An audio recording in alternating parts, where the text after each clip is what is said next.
थोड़ा ऐसा कह रहा है क्या जगह पे इसका लाइन लोग प्लीज वैसे बोलने की जरूरत नहीं है अच्छे बोलने के लिए।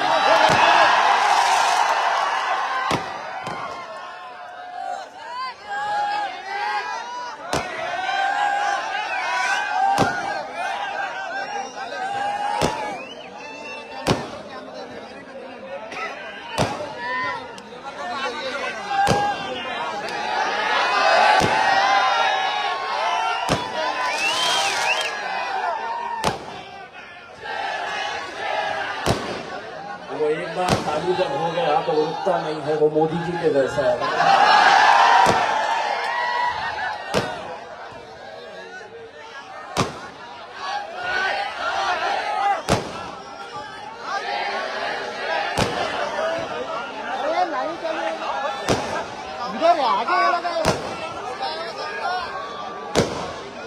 कुछ बनने क्या घटे हमारी जिंदगी के, लोगों ने समझा कि हमारा दौर ही खत्म हो गया।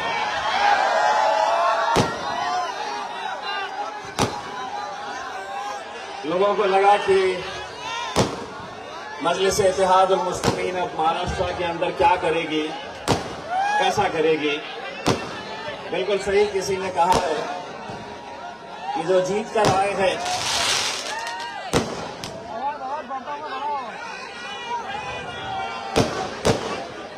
मोदी जी बंद करिए ना, कितना बोलते हैं आप।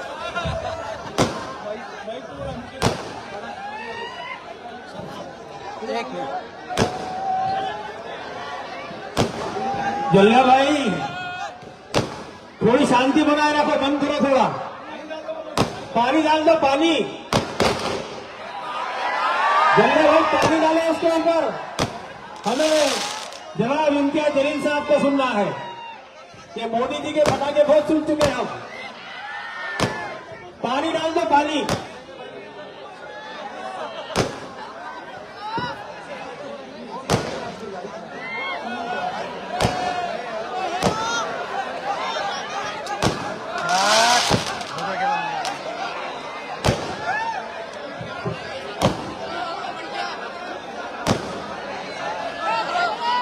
लोटलाट करून राहिली ना, लोटलाट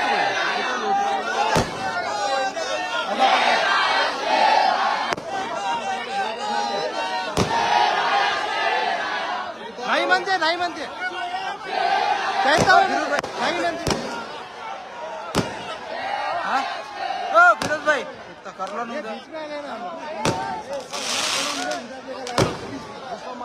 नहीं बोल। ओ सर सर थोड़ा साइड एंगल ले लो ना, थोड़ा साइड। ये सब अपने ही लोगों ने लगाए हैं या दुश्मनों की चाल है मेरी आवाज यहाँ तक नहीं पहुंच सकती।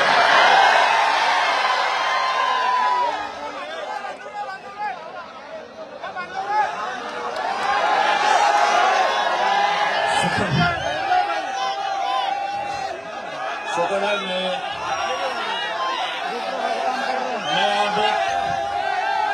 अब मेरी घड़ी के हिसाब से बोलूंगा, इनकी घड़ी और किसी की घड़ी चलेगी नहीं बोलो।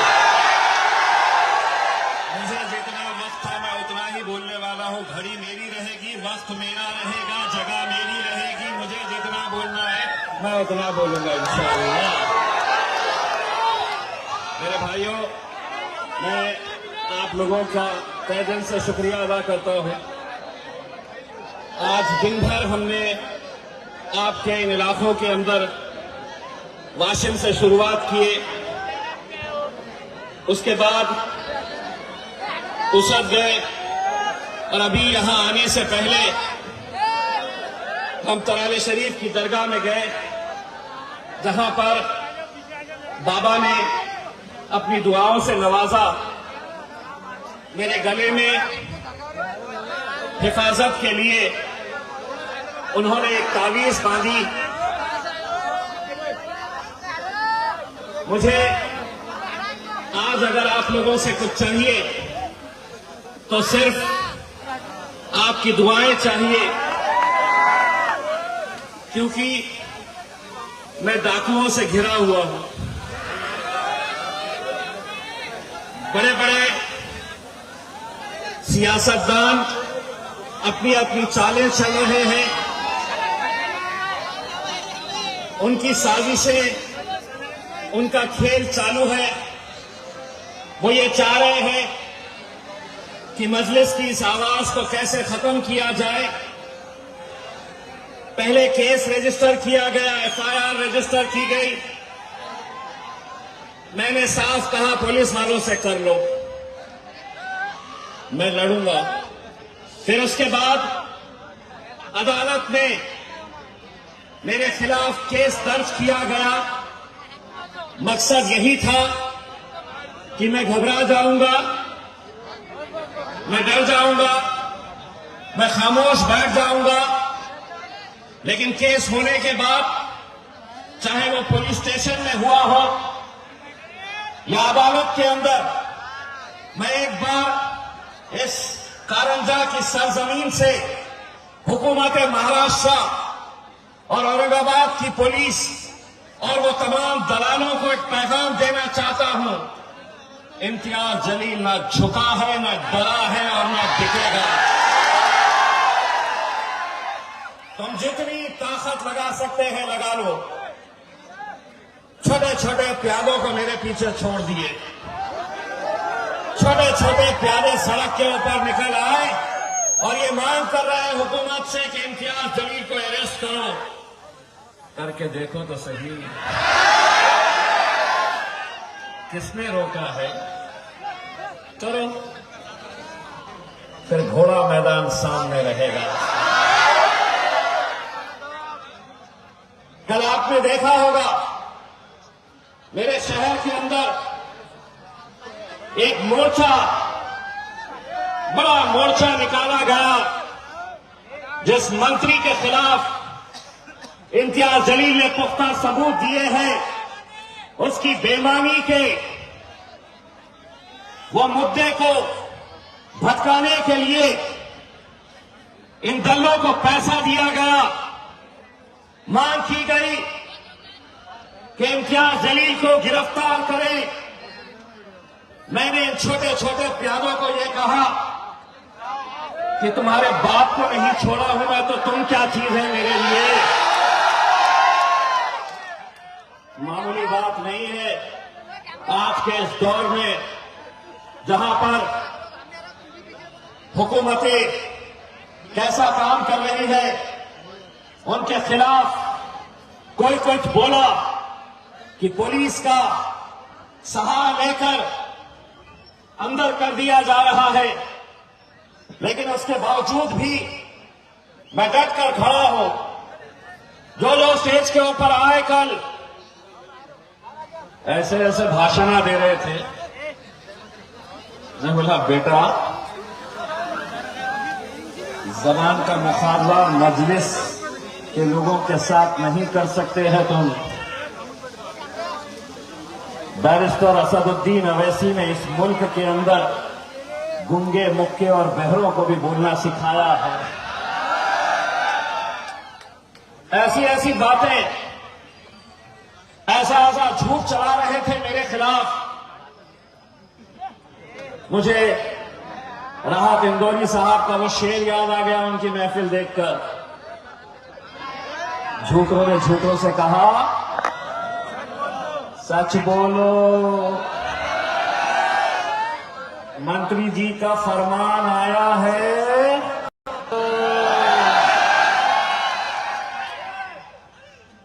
इम्तियाज जलील, मीडिया वाले है क्या?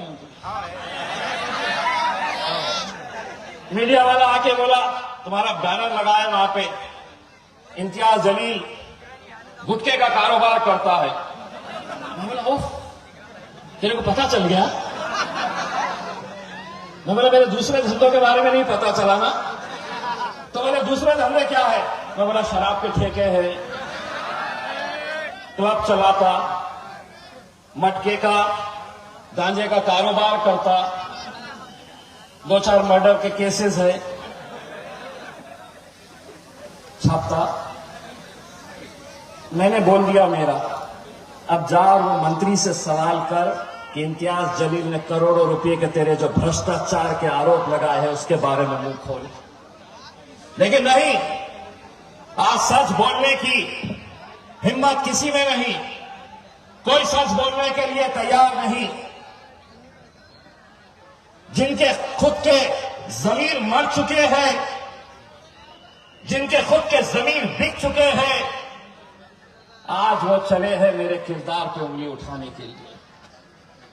लेकिन मैंने अपने खायब बैरिस्टर असदुद्दीन अवैसी साहब से कुछ सीखा है, तो ये सीखा है कि सामने कितनी भी बड़ी ताकत हो, अगर तुम सच हो तो किसी के सामने झुकना नहीं, किसी से डरना नहीं, किसी से दबना नहीं।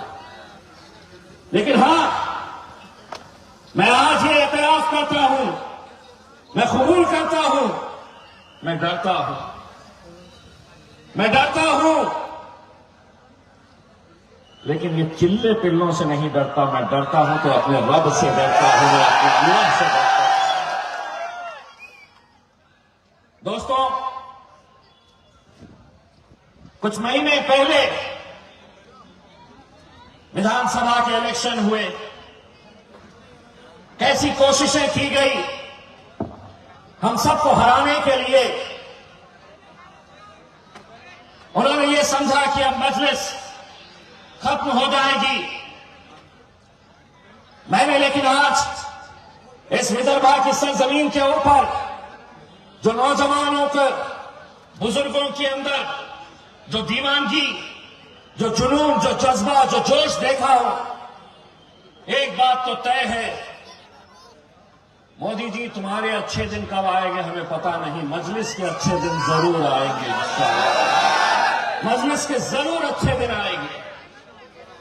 तुम कितना भी कुछ कर लो, जुल्म करो, ज्यादती करो, हमें परेशान करने की कोशिश करो, आने वाला वक्त बहुत मुश्किल है, बहुत मुश्किल वक्त आने वाला है।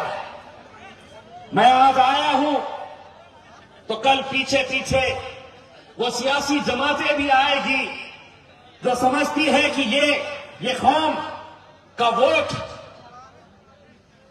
हमारा है, इनके ऊपर हमारा अधिकार है। लेकिन जब वक्त आता है इस कौम के ऊपर तो कोई तुम्हारा नहीं है, कोई तुम्हारे लिए आवाज उठाने के लिए तैयार नहीं है। आएंगे तुम्हारे बीच वही कांग्रेसी, वही राष्ट्रवादी के लोग। भाजपा और शिवसेना तो हमसे कोई लेना देना नहीं, लेकिन अगर कोई आकर तुमसे ये कहे कि मजलिस और इत्तेहाद मुस्लिमीन एक फिरका परस्त जमात है, इसीलिए तुमने सेक्युलर पार्टियों का साथ देना चाहिए, तो उनको मेरी तरफ से जवाब देना कि ऐसी सेक्युलर पार्टियों को हम अपनी जूती के ऊपर रखते हैं। यही शब्द का इस्तेमाल करते करते तुम्हारी क़यादत खत्म हो गई। तुम्हारा आज कोई एक मेंबर ऑफ पार्लियामेंट महाराष्ट्र से नहीं, कर्नाटक से नहीं, गुजरात से नहीं, मध्य प्रदेश से नहीं, राजस्थान से नहीं, तो हमें शर्म नहीं आती है कि क्या वजह है कि हमारी क़यादत को इस तरह से खत्म कर दिया गया। इम्तियाज जलील को हराने के लिए जितनी ताकत भाजपा ने लगाई, जितनी ताकत शिवसेना ने लगाई, उतनी ही ताकत एनसीपी और कांग्रेस ने भी लगाई। उन्हें लगा कि अगर इसे गिरा दो तो ये पार्टी खत्म हो जाएगी। उन्हें पता ही नहीं है इस पार्टी की फितरत क्या है। तुम जितना इसे दबाएंगे इंशाअल्लाह उतनी ही वो उभर कर आएगी।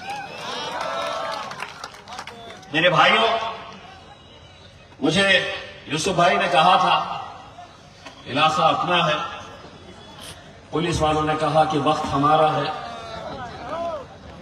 मैंने कहा ये तो एक प्राइवेट ग्राउंड है, यहां पर 10 बजे का कोई बंधन नहीं होना चाहिए। लेकिन सुना कुछ नेता लगातार पुलिस स्टेशन को फोन कर रहे हैं और कह रहे हैं कि वक्त के ऊपर बंद कर देना चाहिए। अब इलाका यूसुफ भाई का है तो मैं तो सुन रहा हूं, वरना इलाका मेरा होता तो वक्त मैं तय करता।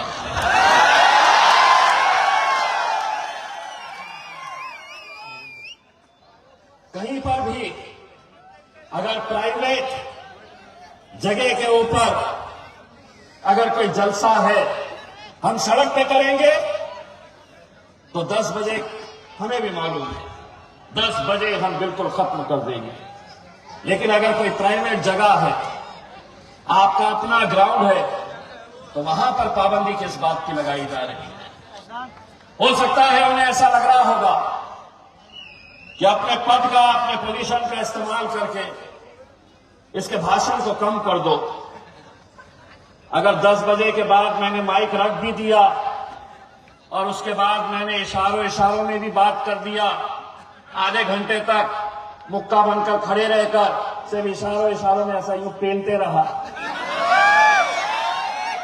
तो लोगों को समझ में आ जाएगा मैं क्या बोल रहा हूं, क्यों आया हूं करके। आज हमारे इस महाराष्ट्र के अंदर आने वाले 3 महीनों में नगर परिषद, महानगर पालिका के इलेक्शन होने वाले हैं। हमारे तमाम मजलिस इत्तेहादुल मुस्लिमीन के जिम्मेदारान यहां पर बैठे हुए हैं। दोस्तों, मैं जब पार्लियामेंट में असदुद्दीन अवैसी साहब के साथ बैठता था तो मुझे इस बात का फख्र होता था कि जब असद साहब खड़े रहते थे बोलने के लिए तो कोई भाजपाई, कोई समाजवादी का, कोई कांग्रेस का, कोई शिवसेना का लीडर वहां से उन्हें अपनी कुर्सी पर बैठकर ताने मारता था। मैं असद भाई के पीछे बैठता था और मैं असद भाई को बोलता था कि आप बोलो।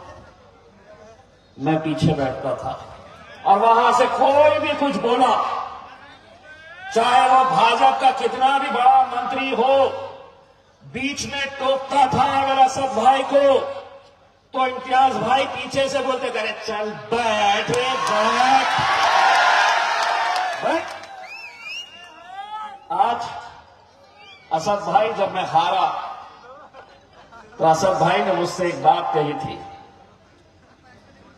कि मैं जब अकेला पार्लियामेंट के अंदर दोबारा गया इम्तियाज, तो मेरी आंख से आंसू निकल गए थे कि मेरा भाई इम्तियाज मेरे साथ में नहीं है। आज भी उनके वो लफ्ज मेरे कानों में गूंजते हैं। उनके चेहरे का जो भाव था उस दिन, जिस तरीके से उन्होंने ये बोला था। लेकिन जो भी हो, अल्लाह की मर्जी, विधानसभा के इलेक्शन में पैसों की बारिश की गई। 92,000 भारतीय जनता पार्टी, शिवसेना, एकनाथ शिंदे और अजीत पवार की एनसीपी, तीनों ने मिलकर कितने लाए? 92।